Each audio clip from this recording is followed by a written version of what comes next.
ഒറ്റയ്ക്ക് വഴിവെട്ടി വന്ന കുറച്ച് ആൾക്കാരുണ്ട് നമ്മുടെ ഗാർഡനിൽ. അവരാരൊക്കെയാണെന്ന് കണ്ടാലോ?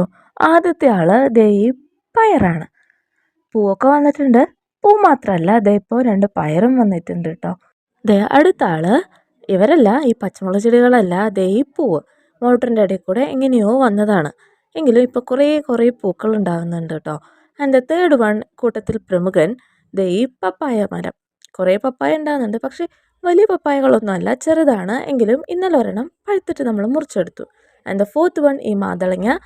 പിന്നെ ദേ ഈ തക്കാളിക്കുട്ടന്മാരൊക്കെ ഒറ്റയ്ക്ക് വഴിവെട്ടി വന്നവരാണ് കേട്ടോ. നമ്മളൊരു തങ്ങൊക്കെ കൊടുത്ത് നിർത്തിയിട്ടുണ്ട് കേട്ടോ.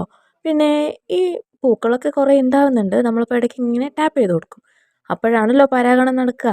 പിന്നെ അടുത്ത ആൾ ഈ കടുക് ചെടി. ആക്ച്വലി കടുക് നമ്മുടെ വീടിന് നല്ലതല്ല എന്ന് കുറേ പേര് പറയുന്നുണ്ട്. മിക്കവാറും നമ്മളിത് പറിച്ച് കളയും. വീട്ടിൽ വരുന്നവരൊക്കെ ഇത് പറിച്ച് കളയാനാണ് പറയുന്നത്. എന്തുകൊണ്ടായിരിക്കും? നിങ്ങൾക്ക് വല്ല ഐഡിയ ഉണ്ടോ? ഉണ്ടെങ്കിൽ ഒന്ന് കമൻറ്റ് ചെയ്യൂ കേട്ടോ.